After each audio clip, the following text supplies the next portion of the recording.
Hello everyone, मैं शुभम एक बार फिर से आपका स्वागत करता हूं यूपीएसआई की जीके की क्लास में। जैसा कि अभी तक हमने 4 लेक्चर पूरे कंप्लीट कर लिए हैं, तो उसी के क्रम में आज हमारा आगे का लेक्चर होगा, लेक्चर नंबर 5।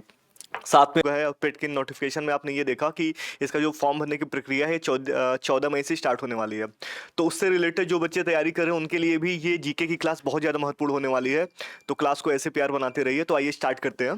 पहले तो आपका मैं रिवीजन करा देता हूँ जो मैंने पढ़ा रखा है अब तक के आपके लेक्चर में। क्वेश्चन है आप लोग के लिए कि उत्तर प्रदेश में आंवले का सर्वाधिक उत्पादन किस जिले में होता है। क्वेश्चन क्या कर रहा है कि उत्तर प्रदेश में आंवले का सर्वाधिक उत्पादन किस जिले में होता है। देखो, आपको अच्छे से पता होगा, अगर आपने मेरी लास्ट लेक्चर देखी होगी तो इसका जो आंसर है वो प्रतापगढ़ है। प्रतापगढ़ में सबसे ज्यादा आंवले का उत्पादन होता है। ठीक है। अगला क्वेश्चन क्या कर रहा है, उत्तर प्रदेश में खरीफ फसलों की बुआई कब की जाती है। देखो, ये बुआई की बात करो अभी खरीफ फसल की। अगर आपने लेक्चर देखा होगा तो भी मैंने यहाँ पे आपको बता रखा है कि जून से जुलाई में ही ये फसल की बुआई होती है। ठीक है, ये चीजें क्लियर है आपको। ये पुराना लेक्चर का है ये हिस्सा। ठीक है। अब मैं बात करता हूं आपसे कि उत्तर प्रदेश भारत में निम्नलिखित में किस उत्पादन का सबसे बड़ा उत्पादक राज्य है। मतलब उत्तर प्रदेश जो है, इनमें से ऐसा कौन सा जो एक फसल है जिसका सबसे बड़ा उत्पादन है, नंबर 1 पे आता है। आपका ऑप्शन है कपास, गन्ना, चाय या मूंगफली। ठीक है। तो अगर आपने लास्ट लेक्चर देखा होगा तो भी वहां से चीजें क्लियर हो जाएंगी कि भैया जो गन्ना है, गन्ना अपने यहाँ का एक व्यापारिक, क्या बोलते हैं उसको, बिजनेस फसल भी है सबसे ज्यादा। मतलब उत्पादन की दृष्टि से तो नंबर 1 पे आता भी है, साथ में इसको बेचते भी हम सबसे ज्यादा हैं। ठीक है, गन्ना।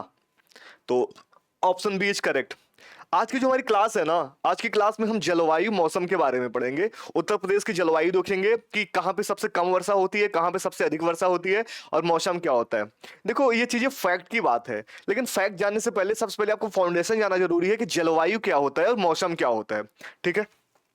देखो, पहले तो ये क्वेश्चन एक और देख लो जो मैंने अभी बताया कि वाणिज्यिक फसल या बिजनेस फसल किसको बोलते हैं उत्तर प्रदेश में, तो गन्ना को ही बोलते हैं। तो गन्ना इसका ऑप्शन सही हो जाएगा, ऑप्शन सी, कि उत्तर प्रदेश की प्रमुख व्यावसायिक फसल या उपज कौन सी है। तो इसका ऑप्शन क्या सही है भैया, सी सही है। ठीक है।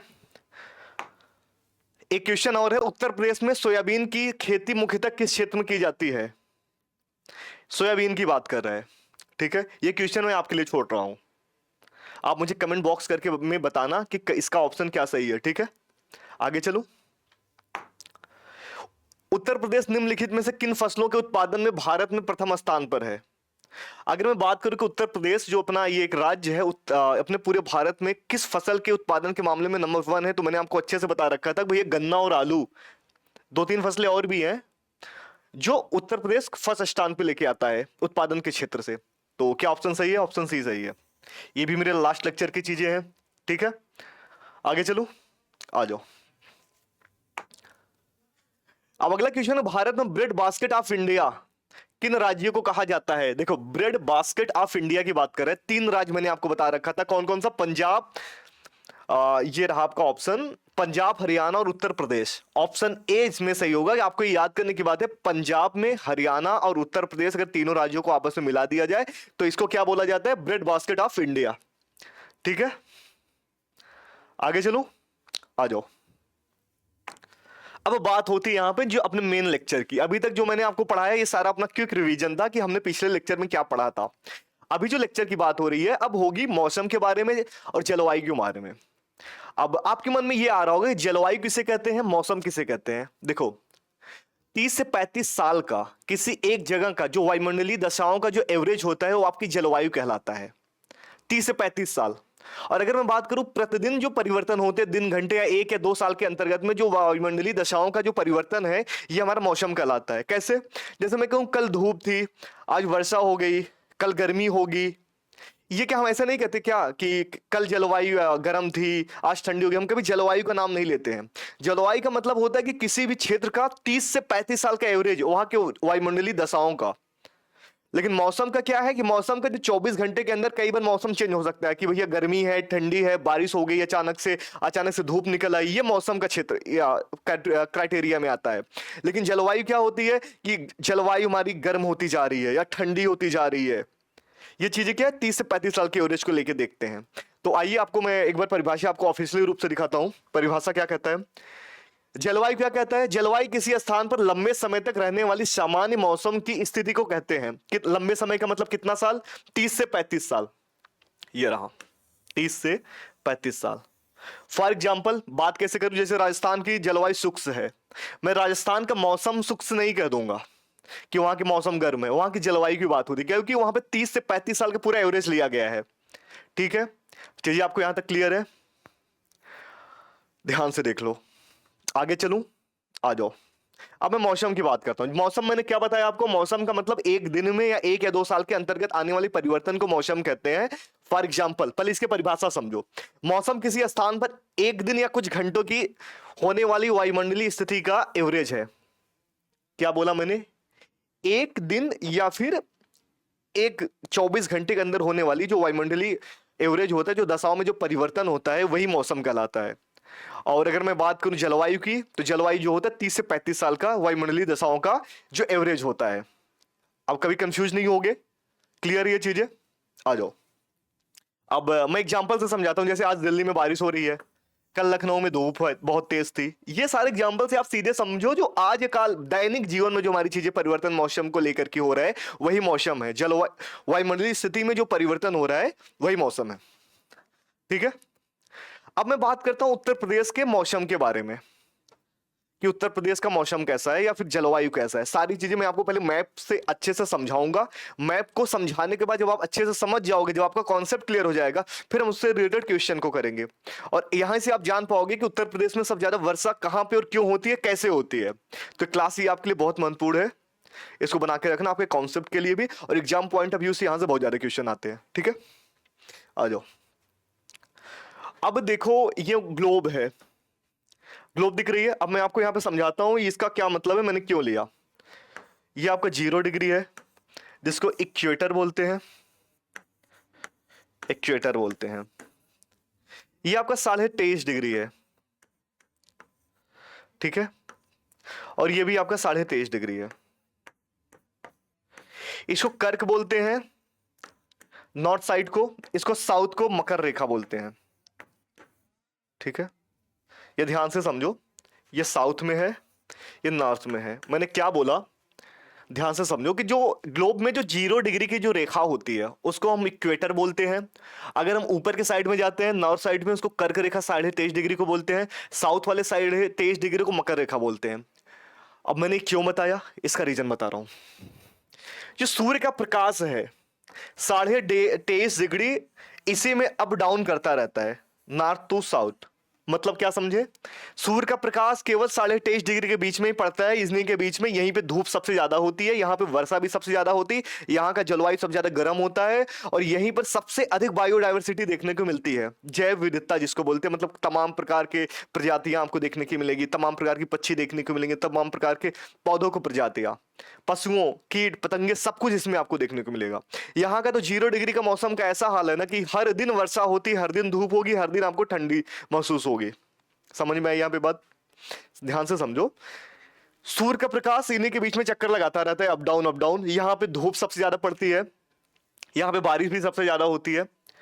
अब हम यहाँ पे समझते हैं अपने भारत की अवस्थिति कहाँ पे है। तो जो अपना इंडिया है ना, वो इंडिया अपना, ध्यान से देखो मैप में, यहीं से आपको समझने की नीड है। इंडिया अपना यहां पे पड़ता है, ठीक है। कहां? ये उपोष्ण, मतलब आप ऐसे समझो कि कर्क रेखा के ऊपर उपोष्ण के आसपास में अपना इंडिया यहां पे पड़ता है। होना क्या चाहिए था, और यहां पे अपना यूपी पड़ता है। तो यूपी की अवस्थिति कहां पे है? उपोष्ण में है, उपोष्ण में है। लेकिन ध्यान से समझना, उपोष्ण में अवस्थिति होने के कारण यहाँ का तो जलवायु ठंडा होना चाहिए था, लेकिन यहाँ पे ठंडा नहीं है। यहाँ पे वैसी अवस्थिति है जैसा उष्णकटिबंधीय क्षेत्र का होता है। इस पूरे क्षेत्र को हम उष्णकटिबंधीय क्षेत्र बोलते हैं। उष्णकटिबंधीय क्षेत्र का मतलब होता है 23.5 डिग्री नॉर्थ से साउथ के बीच में, जो 23.5 डिग्री दोनों कर्क और मकर रेखा के बीच की दूरी को हम क्या बोलते हैं? उष्णकटिबंधीय। यही है उष्णकटिबंधीय का क्षेत्र, ठीक है। ये वाला, ये आपका उष्ण कटिबंधीय क्षेत्र है, उष्ण कटिबंधीय क्षेत्र है, ठीक है। ये चीजें आपको क्लियर है? मैंने जो बोला, ये आपका क्षेत्र पूरा उष्ण कटिबंधीय है। इंडिया की स्थिति यहां पे है उष्णकटिबंधीय और थोड़ा उपोष्ण के बाद।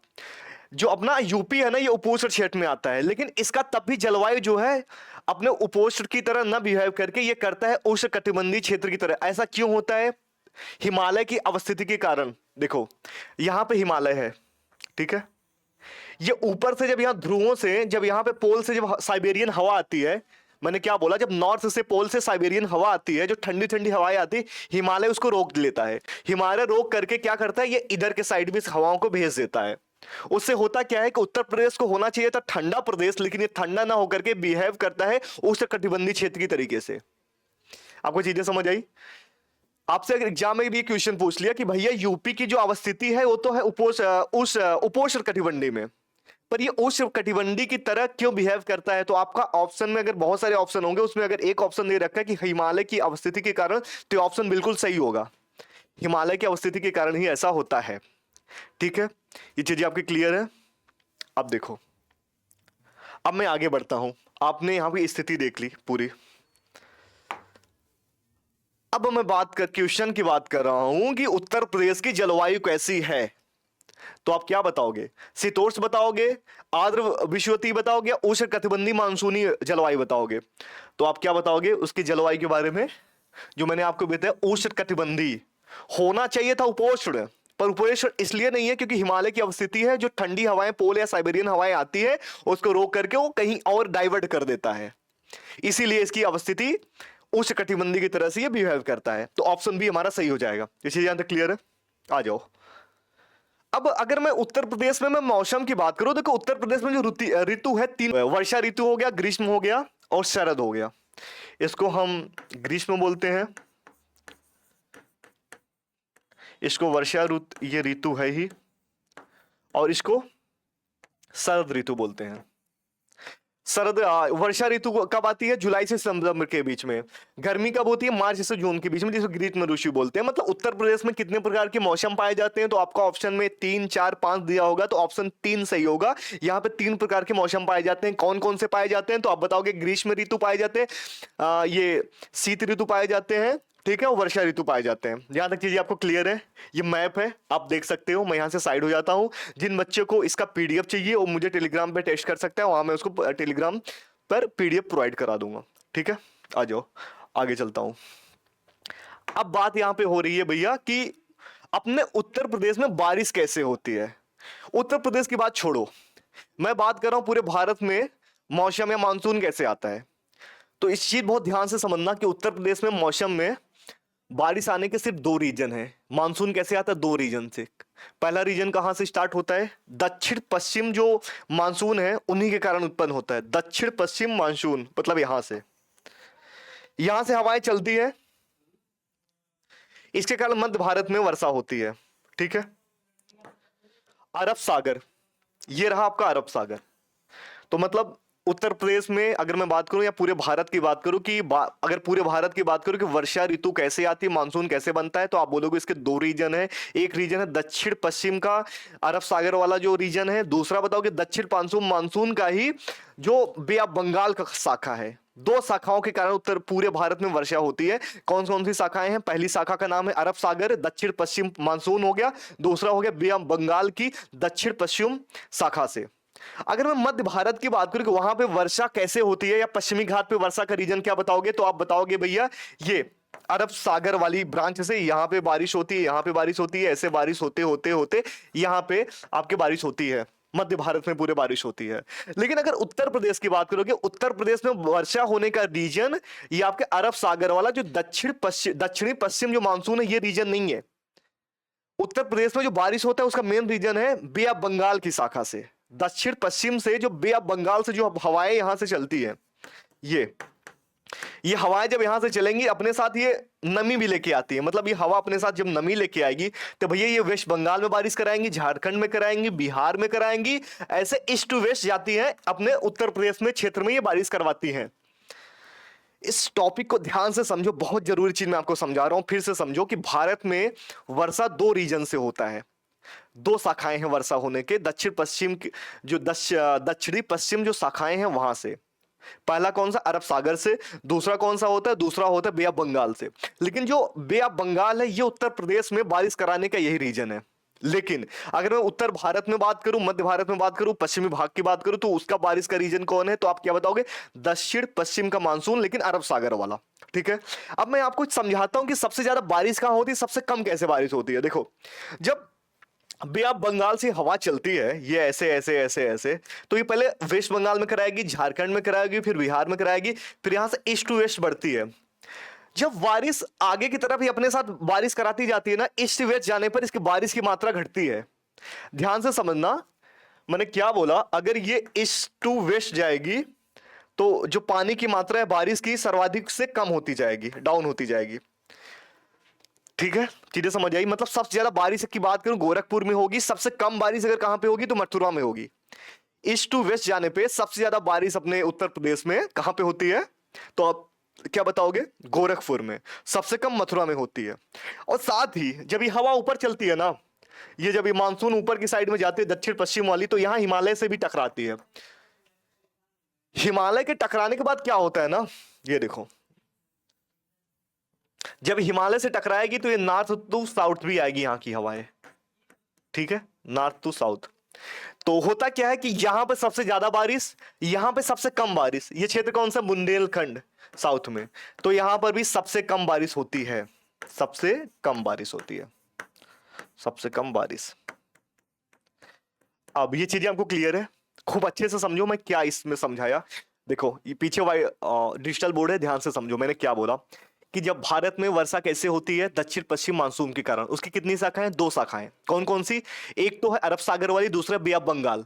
तो हम बात करते हैं बे ऑफ बंगाल की। बंगाल की खाड़ी से जब हवा नमी के साथ हवा ऊपर उठती है तो होता क्या है, सबसे पहले ये झारखंड में बारिश कराती है, बिहार में कराती है, ऐसे पंजाब, ये बिहार झारखंड ही हो गया, कहाँ गया, वेस्ट बंगाल हो गया, झारखंड हो गया, बिहार, यहाँ पे बारिश कराते कराती है उत्तर प्रदेश में प्रवेश करती है। अब बात आती है उत्तर प्रदेश में जब प्रवेश करते हैं, ये ईस्ट से वेस्ट जाती है, तो ईस्ट में सबसे ज्यादा बारिश कराएंगी, और वेस्ट जाते जाते इनके जो हवा में जो नमी हो सबसे कम हो जाती है, क्योंकि बारिश करते करते करते इनकी हवा में नमी की कमी आ जाती है, तो वहां पे सबसे कम बारिश होती है। अगर आपसे एग्जामिनर ये पूछे कि उत्तर प्रदेश में सबसे ज्यादा वर्षा कहां पे होती है, तो आप गोरखपुर बताओगे। रीजन क्या, क्योंकि यहीं से स्टार्ट होती है बारिश। और सबसे कम कहां पे होती है, तो आप बताओगे मथुरा। अब देखो इसके आगे की मैं बात करता हूं।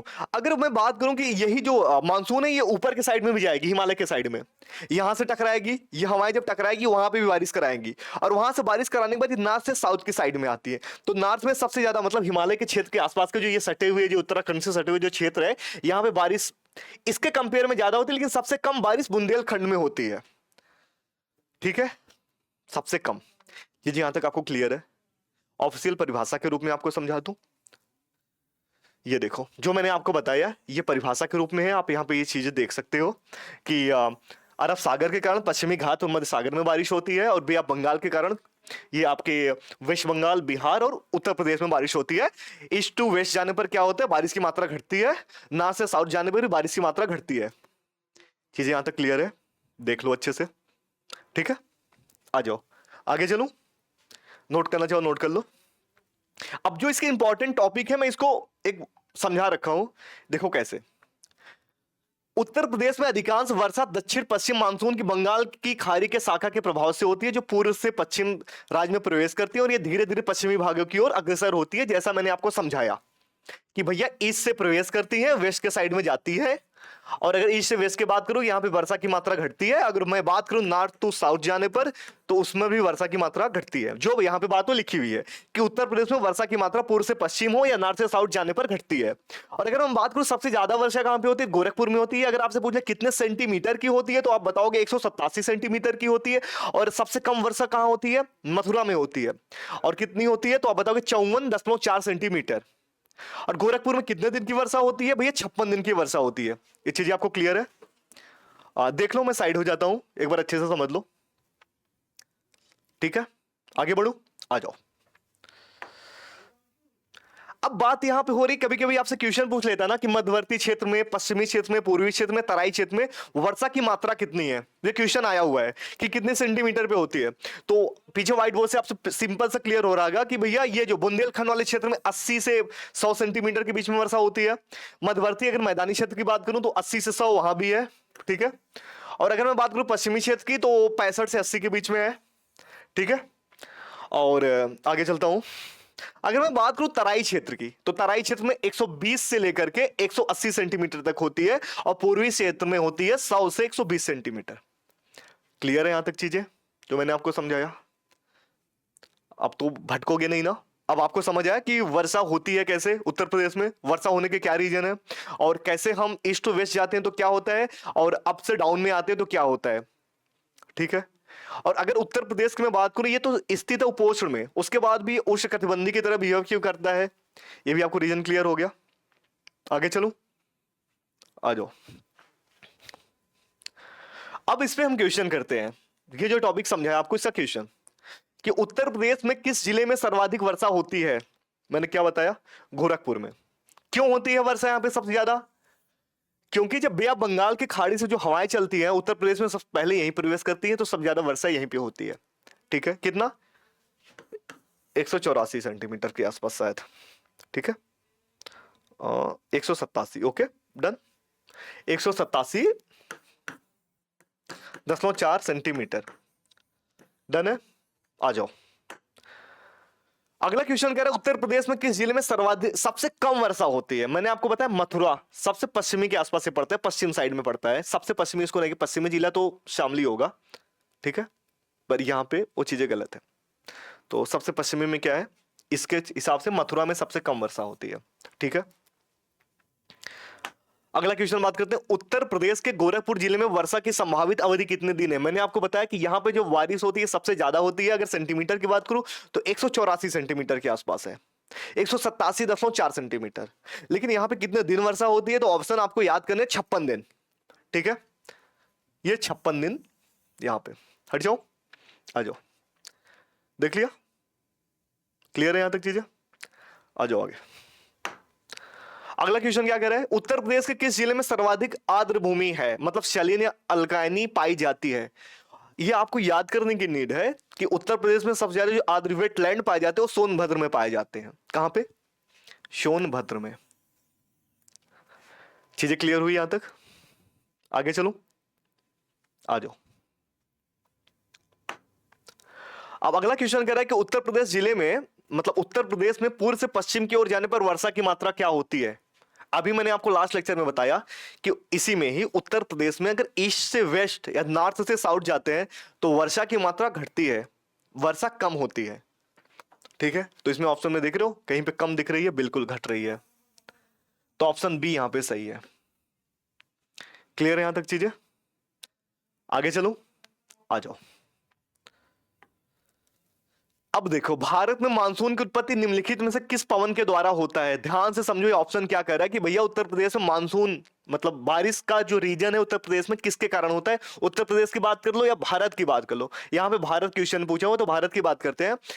दक्षिण पश्चिम पवन द्वारा या दक्षिण पूर्व पवन द्वारा या दोनों द्वारा या इनमें से कोई नहीं। मैंने आपको क्या बताया कि भैया दक्षिण पश्चिम पवन द्वारा ही भारत में मानसून आती है। लेकिन अगर उत्तर प्रदेश की बात करूं तो इसमें तो ये दो शाखा है, एक तो अरब सागर अरब सी हो गया, दूसरा बे ऑफ बंगाल हो गया, बे ऑफ बंगाल। तो अपना जो बे ऑफ बंगाल है इसके रीजन से ही यूपी में बारिश होती है। सबसे ज्यादा बारिश कहां पे होती है? गोरखपुर में। सबसे कम कहां पे होती है? मथुरा में, ठीक है। चीजें याद रहेगी आपको यहां तक अच्छे से। अब मैं बात करने जा रहा हूं ना पश्चिमी विक्षोभ की, कि पश्चिमी विक्षोभ क्या होता है। आपने कभी आपके मन में यह आता होगा कि भैया ठंडियों में बारिश कैसे हो जाती है। मन में आता है कभी ये चीजें कि ठंडियों में बारिश कैसे हो जाती है? आ जाओ बताता हूं कैसे होती है। देखो होता क्या है कि जब भूमध्य सागर से यहां पे हवाएं चलती हैं, इन हवाओं को जाना चाहिए था सीधा, पर होता क्या है कि हिमालय के कारण ये हवाएं डाइवर्ट हो जाती हैं, और डाइवर्ट होने के बाद जम्मू कश्मीर, लद्दाख, हिमाचल प्रदेश, पंजाब, हरियाणा और उसके बाद उत्तर प्रदेश में ये आपके पश्चिमी क्षेत्र में ये प्रवेश कर जाती हैं। तो भैया ठंडियों के समय में जो बारिश होती है वो पश्चिमी विक्षोभ के कारण होता है। उत्तर प्रदेश में अगर आपसे पूछा जाए ठंडियों के समय में बारिश कहां पे होती है तो आप बताओगे पश्चिमी क्षेत्र में होती है। और आपसे अगर ये पूछा जाए कि कैसे होती है, कि रीजन क्या है, तो आप ये बताओगे कि हिमालय की अवस्थिति के कारण ऐसा होता है। और होता क्या है कि भूमध्य सागर से जो हवाएं चलती हैं उनको जाना तो सीधे चाहिए था, पर ऐसा ना होकर वो क्या करती है, हिमालय की अवस्था के कारण उनका डाइवर्ट हो जाते हैं मार्ग, और फिर हिमाचल प्रदेश, लद्दाख, जम्मू कश्मीर ऐसे नीचे आते थे, उत्तर प्रदेश में प्रवेश करती है, तो पश्चिमी क्षेत्र में वो बारिश कराती है। पूरे बारिश का 10% यही बारिश करवाती है। मतलब पश्चिमी विक्षोभ इतना महत्वपूर्ण है हमारे लिए कि जो रबी की फसल है इनकी ही देन है। रबी की फसल इनके कारण ही होता है। मतलब आपसे पूछा जाए मावट क्या है, एक शब्द बहुत फेमस है, मावट। मावट, यही सारी प्रक्रिया ही मावट कहलाती है। पश्चिमी विक्षोभ ही मावट है। कैसे मावट है? अगर उत्तर प्रदेश में दिसंबर के आसपास, दिसंबर से लेकर फरवरी के बीच में यहाँ पश्चिमी क्षेत्र में बारिश होती है। बारिश क्यों होती है? पश्चिमी विक्षोभ के कारण होती है, जिसके जो रबी फसल के बहुत महत्वपूर्ण है, और यही हमारा मावट कहलाता है। ठीक है, ये चीजें आपको क्लियर हुई यहाँ तक? आ जाओ।